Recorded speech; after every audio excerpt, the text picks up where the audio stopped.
Hadirin sekalian, satu kali seperti disampaikan dan didokumentasikan diantaranya oleh Al-Imam Al-Hakim An-Naisaburi dalam kitabnya Al-Mustadrak, Nabi sallallahu alaihi wasallam satu ketika hendak memberikan tausiah beliau, pengingat kepada umatnya.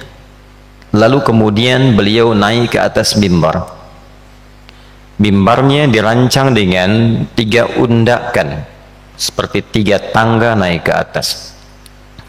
Maka saat beliau menginjakkan kaki beliau yang mulia itu, dalam setiap tapak undakannya keluarlah kalimat yang mulia ini sebagai doa bagi umatnya.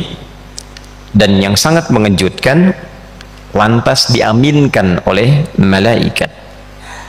Apa yang disampaikan oleh Nabi sallallahu alaihi wasallam, di antara tiap undakan ini Nabi sallallahu alaihi wasallam satu bersabda, raghima anfu rajulin liman adraka ramadana wa lam yughfar lahu, atau kama qala sallallahu alaihi wasallam.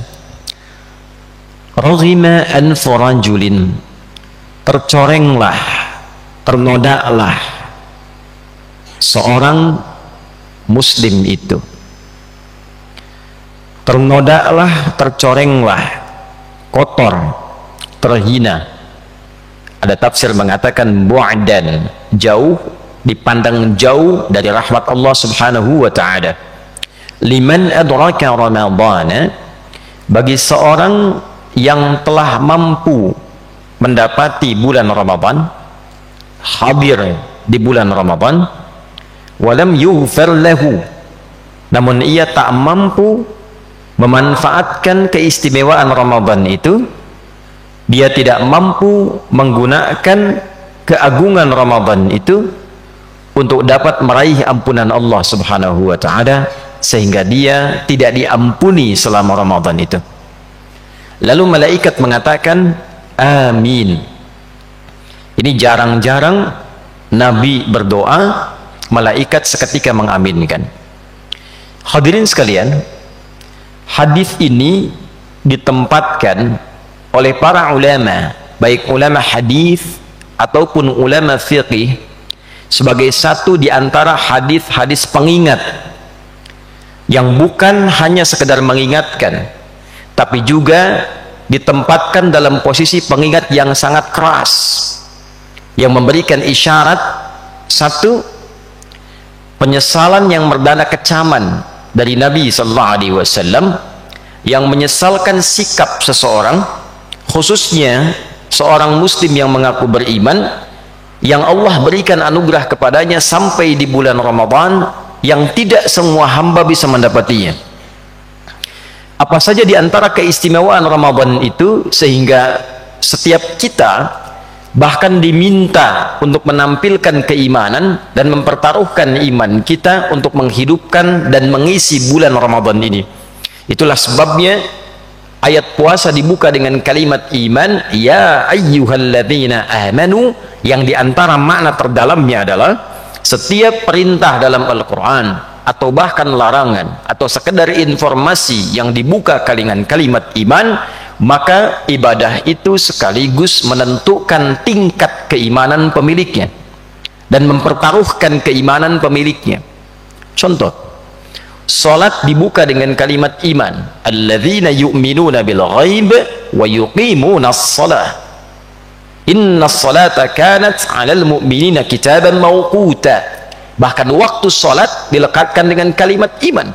Ini menunjukkan bahwa orang-orang yang semangat menunaikan sholat, maka ini memberikan kesan imannya sedang kuat, imannya bagus.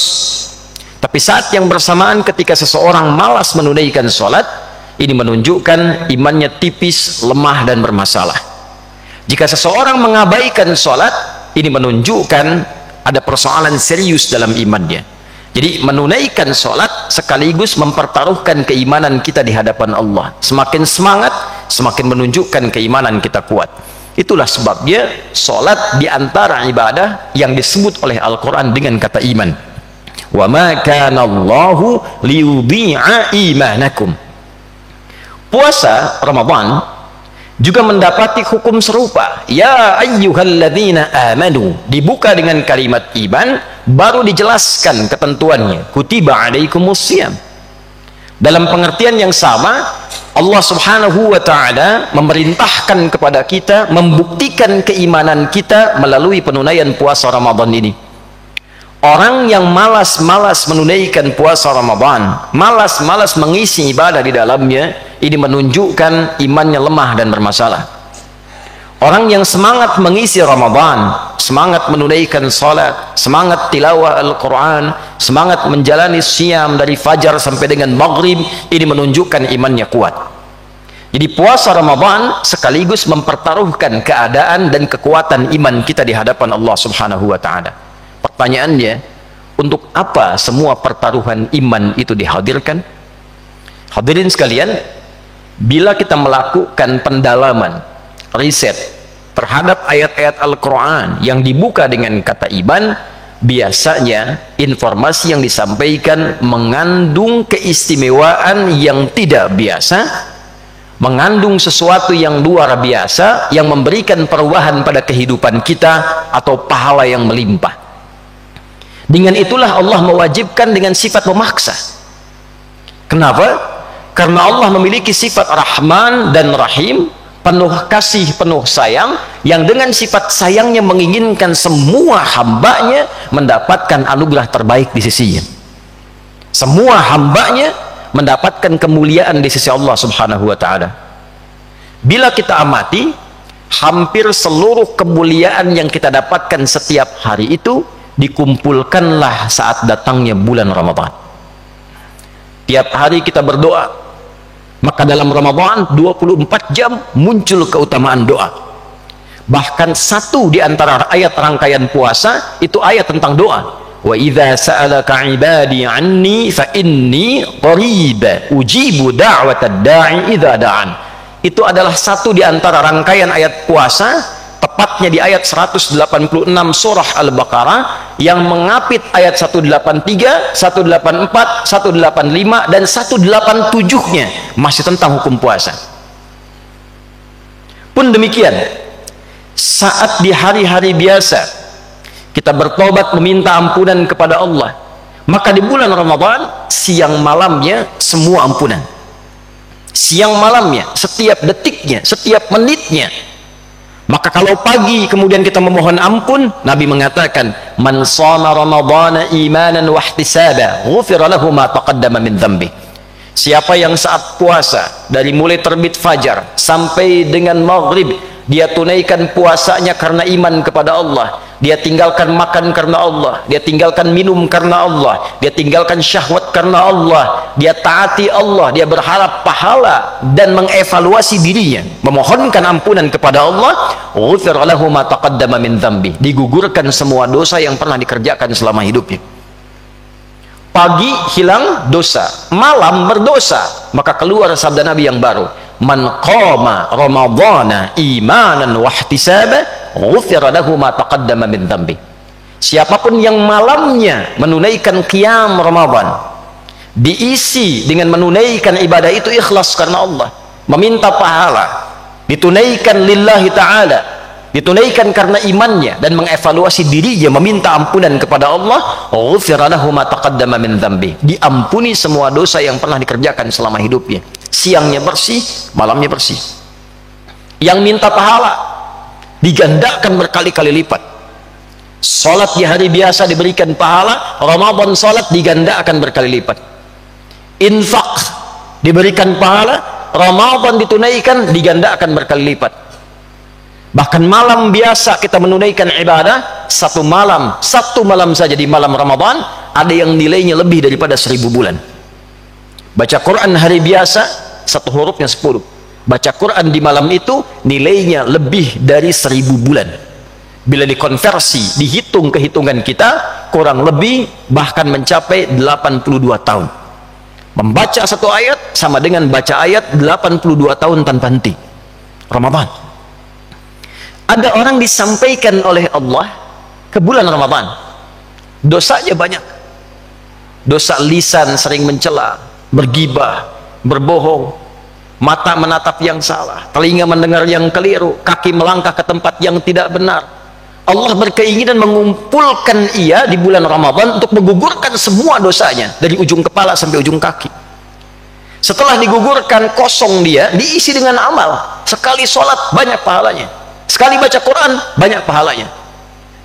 Ada orang yang sudah disampaikan ke bulan Ramadan, terbentang sebulan penuh siang dan malamnya, dia tidak menggunakan waktu Ramadan ini untuk mengambil anugerah yang telah Allah berikan itu. Rahmat, anugerah. Maghfirah, anugerah. Itqum minan nar, pembebas neraka, anugerah. Khatib memberikan hadiah kepada anda 100 juta rupiah, anda senang, anda terima, gembira. Allah berikan hadiah kepada kita di bulan Ramadan, ampunan dosa, kasih sayang, pahala melimpah. Tapi ada hamba yang mengabaikan dan tidak mengambilnya. Maka kata Nabi, bu'dan raghima anfu rajulin, atau kama qala sallallahu alaihi wasallam, keterlaluan orang itu, celaka dia, tercoreng wajahnya. Liman adraka ramadhana falam yughfar lahu, yang sudah sampai ke bulan Ramadan dia tidak termotivasi untuk mendapatkan minimal ampunan Allah subhanahu wa ta'ala. Minimal ampunan Allah subhanahu wa ta'ala. Ia bisa diraih dengan kalimat istighfar atau doa yang diajarkan oleh Nabi di setiap malam-malam selepas tarawih. Allahumma innaka afuwun karim tuhibbul afwa fa'fu anni, ampunan. Ia bisa diraih dengan meningkatkan sunnah Nabi, in kuntum tuhibbunallaha fattabi'uni yuhibbukumullah wa yaghfir lakum dzunubakum. Katakan Muhammad sallallahu alaihi wasallam, jika kalian hamba-hambaku serius mencintaiku, perbanyak ikuti sunnah Nabi. Nabi menyontohkan tarawih, kita ikuti. Nabi menyontohkan tilawah Quran, kita perbanyak. Nabi menyontohkan sedekah, kita ikuti. Yuhibbukumullah, dengan itu Allah cintai kita, wa yaghfir lakum dzunubakum, dan menggugurkan semua dosa-dosa kita. Jadi mendapatkan ampunan Allah bisa dilakukan dengan istighfar, lakukan dengan perbanyak salat, lakukan dengan perbanyak bacaan Al-Quran, dengan zikir, dengan sedekah, dan semua dikumpulkan saat Ramadan. Ada orang yang masuk Ramadan tak mampu baca Al-Quran, tak bisa ikut tarawih, masih sibuk dengan pekerjaan dunia, cita-cita masuk surga, dosa masih banyak, pengen ke surga Firdaus, diberi Ramadan baca Quran masih belum sanggup, tarawih masih tidak sempat, sedekah belum mau keluar. Raghima anfu rajulin, kata Nabi, celaka orang ini, tercoreng dia, jauh dari rahmat Allah subhanahu wa ta'ala. Hadirin, biasanya dari Rajab, Sya'ban, pembuka Ramadan, memang ini sesuai ajal, tapi khatib melakukan riset kecil-kecilan. Biasanya di bulan-bulan ini ada saja orang-orang soleh, baik ulama ataupun orang soleh yang jarang kita kenal, kembali kepada Allah subhanahu wa ta'ala. Ia meninggal sesuai ajalnya yang Allah tetapkan, menariknya belum sampai ke Ramadan, atau menariknya masih di awal Ramadan. Habib Hasan jalan-jalan untuk ziarah kubur, dari Yaman ke Mesir, berdoa di kubur para imam, Imam Syafi'i, kubur para aulia, kubur orang-orang saleh. Pulang dari sana Ramadan di awal-awal, salat duha, meninggal. Ada seorang ibu salehah, hidupnya dibaktikan untuk mengabdi di pesantren, tidak banyak dikenal di level nasional apalagi level dunia. Ibu ini dari mulai kecil sampai dewasa, sampai punya anak, mengabdikan dirinya di pesantren, membimbing anak-anak, mengajak ke masjid. Jam 8 membawa anak-anak ke sekolah, pulang ke rumah, buka kulkas, tiduran depan kulkas, meninggal. Orang-orang baik yang kembali kepada Allah ini boleh jadi wafat sesuai ajal, dinilai oleh Allah cukup bekalnya untuk pulang, ampunan diraih, rahmat didapat, amal sudah banyak. Kita masih membutuhkan hari ini dan selanjutnya sesuai ajal kita untuk mendapatkan ampunan Allah subhanahu wa ta'ala. Untuk itu hadirin, dalam khutbah yang singkat ini mari kita isi bagian-bagian waktu Ramadan ini dengan meningkatkan ketakwaan kepada Allah subhanahu wa ta'ala. Perbanyak amal kita di pagi hari, tingkatkan amal kita di malam hari, dan jangan lupa berdoa pada Allah Subhanahu wa taala untuk ditolong oleh Allah sehingga bisa meningkatkan amal ini. Tidak cukup beramal dengan kemampuan kita, karena syaitan itu lebih kuat dibandingkan dengan pribadi kita. Kita butuh pertolongan Allah. Di antara doa yang diajarkan oleh Nabi, Allahumma inni ala dzikrika wa syukrika wa husni ibadatik.